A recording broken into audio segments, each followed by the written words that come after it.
All right, everyone, welcome. So I wanted to go ahead and make a video of what I'm planning on doing for the Server Slam for the Druid. Also, thoughts on what I might be doing come full release, although, as we all know, that could change depending on what other legendaries might be in the game or aspects that come out. So with that being said, let's check out the build.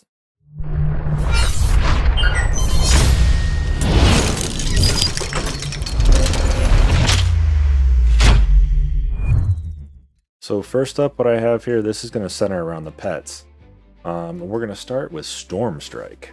Storm Strike is going to give us that ability to deal damage to multiple enemies because it's going to spread out amongst them. But also, we want that 25% damage reduction for 3 seconds after we deal damage to them. So basically, you're going to be running up into the crowd. You're going to be activating Storm Strike back and forth while your wolves are dealing damage to everybody and all that goodness. Also, we want the Storm Strike, Enhanced Storm Strike. Might have a chance to immobilize them, because anytime we deal a debuff to an enemy, we're going to have an option to deal more damage with our pets, as well as vulnerability. So we got immobilize and vulnerability just in this one, along with the damage reduction. So it's super powerful. Now, originally, I wasn't a big fan of Storm Strike because I didn't want to be in the battle with them. I wanted to be like out casting with it and whatnot, but this really does work out the best for this. You can try variation with Wind Shear, but it does work out better if you get up in there with your pets and just kind of be their tank and they just do damage around you. Now to go over something here, there was a lot of talk, YouTube videos, Twitch, all that kind of stuff, that when it came out, the Druid was having problems, as well as the Barbarian, keeping up with the ability to cast other spells, because it just felt like they went through their mana, fury, whatever, too fast. Well, right here, these two nodes is going to help us out, especially when we get higher up, because first, you're going to get an extra 3 spirit. Second, we're going to get 10% more spirit generated. Now, obviously, we can't go higher than that because we're only going to level 20 in the Slam the Server, but this is going to help us out a lot. Also, we're going to go with Lightning Storm. That's going to be our main damage dealer, aside from our pets. Just doing some damage with that. Enhanced Lightning Storm. And then Primal Lightning Storm has a chance to immobilize. So again, it's another debuff to put on the mobs. And yeah, so that's going to be what we're going to be using. So basically, you're going to run up, activate your Storm Strike, cast Lightning Storm for a little bit while your pets are all attacking everything, and going ham. And then you might be thinking, what are we going to use to keep ourselves alive while we're in there? Because Storm Strike can't do it alone. We're going to go ahead and throw Earth and Bulwark on there. That's going to give us 45% of your base life as a damage barrier. And then you get Enhanced Bulwark, makes you unstoppable so you can move through the crowds and everything. And then when you first cast it, we want to get this one. It gives us 8% base life as Fortify. Now, as we get higher in levels, Fortify is going to become really, really helpful. And then we get down to the meat and potatoes, as I would say, of the build. We're going to go ahead and grab 2 levels in our wolves. It's going to put their damage at 38.5%. Then we're going to go ahead and get wolves deal 20% extra damage to immobilize, stunned, and slowed, or poison. So this is what really makes the build work together. And then this one, if they crit or we crit, they do 20% faster attack speed. And then we're also going to grab this node here, Call of the Wild. Your companions deal 20% bonus damage. That's just extra. That's just, extra to have. And then I also chose to go ahead and grab Vine Creeper here. Vine Creeper is going to be nice because it's going to add in that poison damage just periodically. But when you activate it, it's going to grab everyone in the area and immobilize them. Again, you hit that, say there's a boss with a bunch of group of mobs around him. You're going to hit Vine Creeper and attack, tell the wolves to attack. Hopefully you can pinpoint the boss in the middle, but if you can't, they're still going to do work on them as they're going through everything. And then this one, immobilize duration is increased, and chance to crit when they're in the Vine Creeper field goes up by 20%. So again, that's just more damage on top of everything else. So basically the way this should work as you're running up on mobs, if you run up into the center, hit your Vine Creeper, tell your wolves to start attacking, start casting down your Lightning Storm. when you get low or about halfway on your spirit, you're going to go ahead and switch over to Storm Strike, and that's going to give you the defense. If you start to lose a little bit of health, Earthen Bulwark, rinse and repeat, and you're going to mow through the mobs. At least I did. It'll be interesting to see what the difference between 25 and 20 is in the server slam, but we'll have to wait and see. So basically that's just my pet build that I'm going to try and run. And since the drop rates have been put back to what they normally would be at launch, I'm not expecting to get too many legendaries. Maybe I can get lucky and get one or two throughout the slam the servers, but we'll have to wait and see. Now the next build I wanted to look at, now this one's going to be centered around casting over using the pets. So what we're going to use here is Wind Shear with an enhanced Wind Shear, so we get the vulnerability on them. And then this one is just for extra spirit. You get the Wind Shear back. I mean, you could technically take the Fierce Wind Shear, but I don't feel like we need the movement speed as much as we do just making them vulnerable, but we can start tearing through them faster. And again, I took the 2 here. You got your Heart of the Wild, gives you 3 extra spirit, and then the Abundance gives you 10% spirit. So with Wind Shear and that, you should be getting enough spirit back if there's a large group of them. And again, I'm going to go with Lightning Storm. I'm a fan of it. You could also go, I did have some success with Landslide. The Tornado, while I like it, unless you can get the legendary that causes it to focus on mobs, I felt like it was just like you'd cast it and I would watch it sometimes go off into the wild and sometimes go through the crowd like I wanted it to. So it's a little too random for me. But unless you can get it to where it'll focus, I would suggest either Lightning Storm or Landslide. But again, these are what I'm going to be trying. You could easily take these points out, put them in Landslide, and keep going with this similar build. And then again, we're going to, instead of grabbing Primal Lightning Storm to immobilize them, we're going to go ahead and grab just one more Lightning Strike just to deal a little bit more damage, because this is, again, my main damage source that I'm going for. And then over here for our defense, I'm doing Cyclone Armor.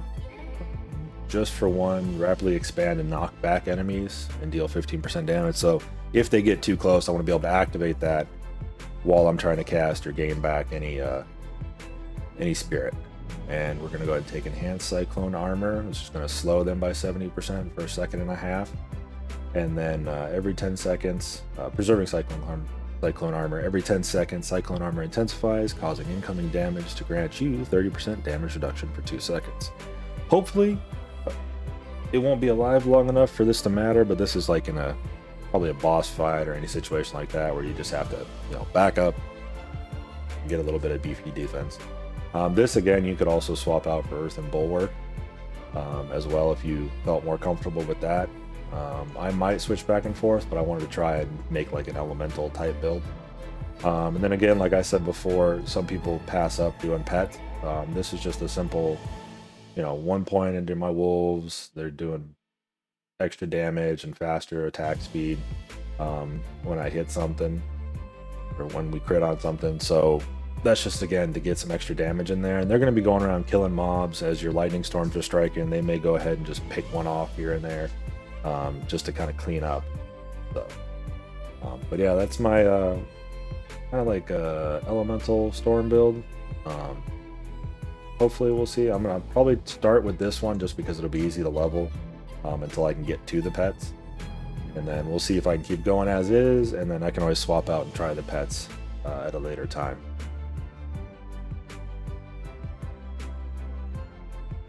Now, as far as when the game releases, I went ahead and kind of put together with the information we have a build that I'm kind of looking at doing.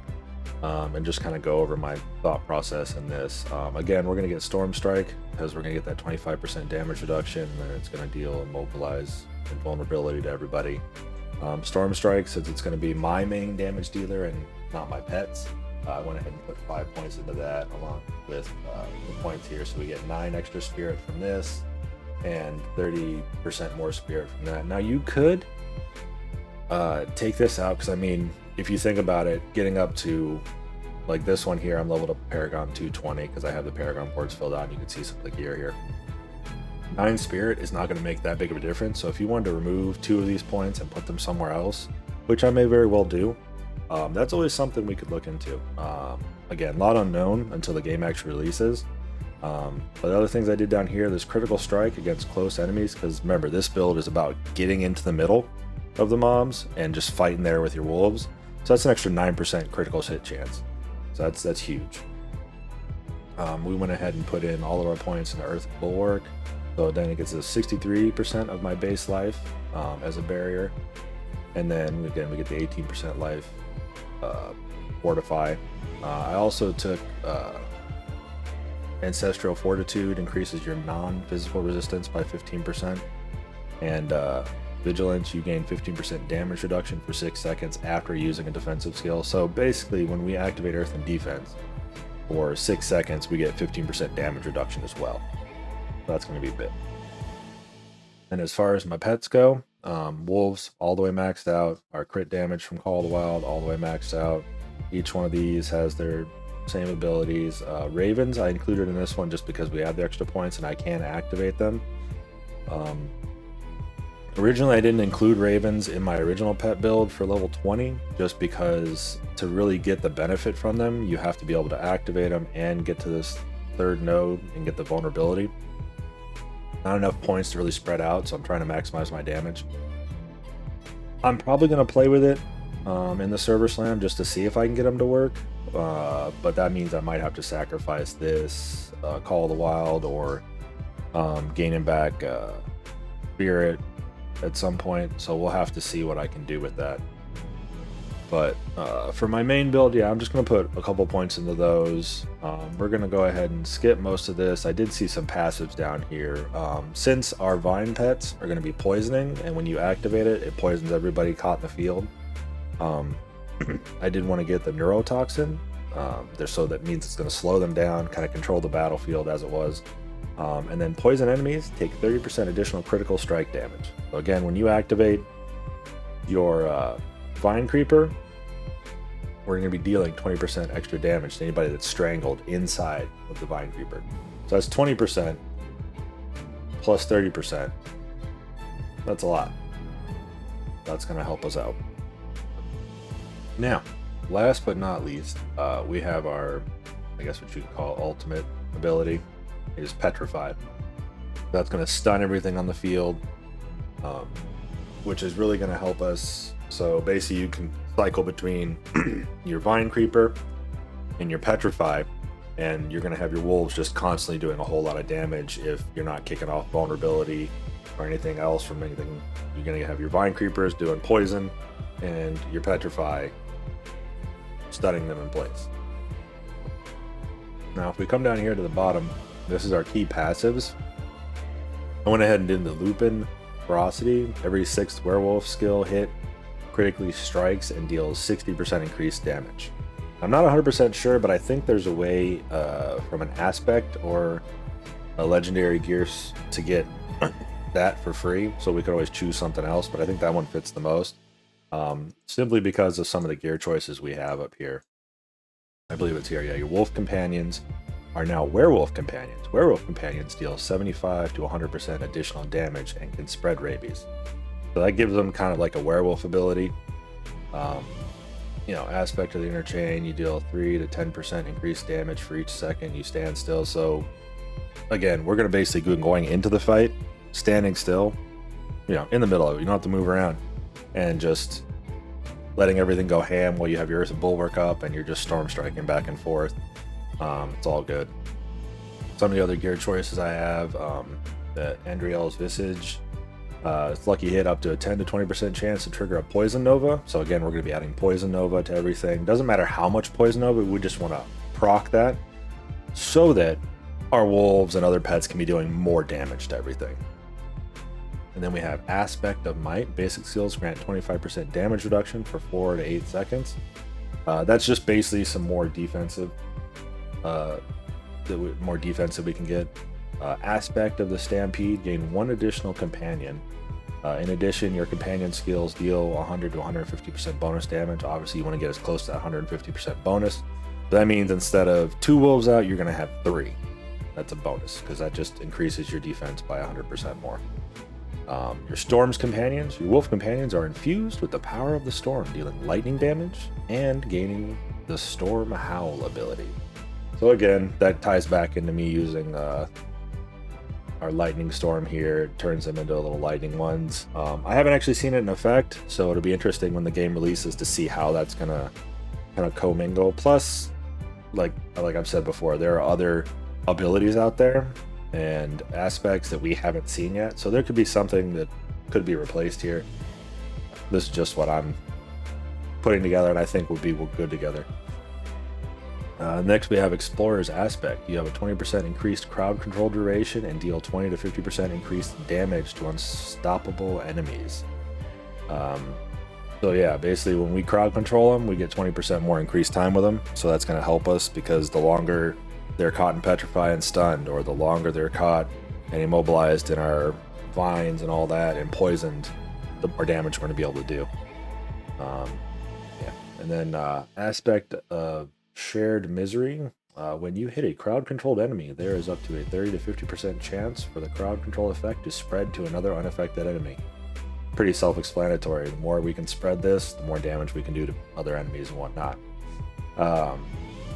Mining Aspect, you have a 12.5 to 25% increased critical strike chance against injured enemies. So basically when they get low health, our wolves are most likely just gonna crit them straight.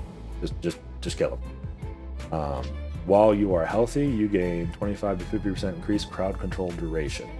So gotta keep that Earthen Bulwark up and make sure we're using our Storm Strike to keep this so that we can stay healthy. That way we can just crowd control more. Basically, you're there to do a little bit of damage and crowd control for your pet. Then we have Aspect of Nature's Savagery. Werewolf skills function as storm skills, and werebear skills function as earth skills for the Nature's Fury key passive. So this one I'm not 100% sure how effective it would be, but I didn't see anything else that might be more effective for right now. Next, I also went through, now this here is your starter Paragon board. Since, oh, I don't have one there. Since this is like our starter one, and I didn't see a whole bunch of the Paragon boards that were gonna super buff the build I was going for, I kind of went a little, like, I picked all of this one. Again, I want to have enough willpower so I can cast my Storm Strike. And Dex and Strength are on there, and they're going to add some extra resistance to us. Intelligence is going to up our damage a little bit. And I haven't confirmed whether or not the pets are affected by the Intelligence stat or, say, our Dex and Strength stat. I haven't confirmed that yet. However, when we get into the game, obviously I'm going to do some testing and see which stat is going to be more important to us. But I did choose here.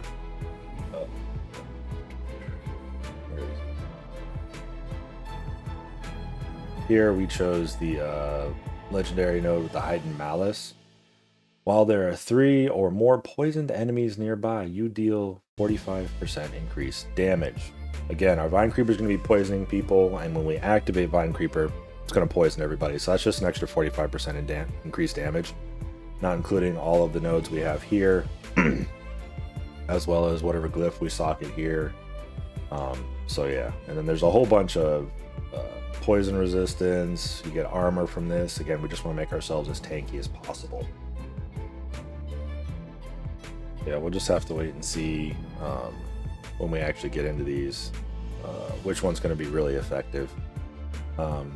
Next one we went with was the Ancestral Guidance. After spending 75 Spirit, you deal 30% increased damage for 5 seconds. Again, that takes back to the Lightning Storm. We're just going to be casting that out and gaining it back with our Storm Strike. And again, this one is interesting. After we spend 75 Spirit, we deal 30% increased damage for 5 seconds. And now it doesn't have, like, you can only do this once every 60 seconds or anything on it. So it means as long as we can keep spending Spirit, we can keep that extra 30% buff in there and just keep going with it. So yeah, But that's it in a nutshell. That's what I'm thinking when the game releases, and then we go back to what I'm going to be doing in the server slam. Let me know what you guys think in the comments below there. I'd love to have a discussion and figure out if there's anything else that would work better if you thought so. Appreciate you guys for watching. Remember to hit that like and subscribe button, and we'll catch you all later. You have a good one.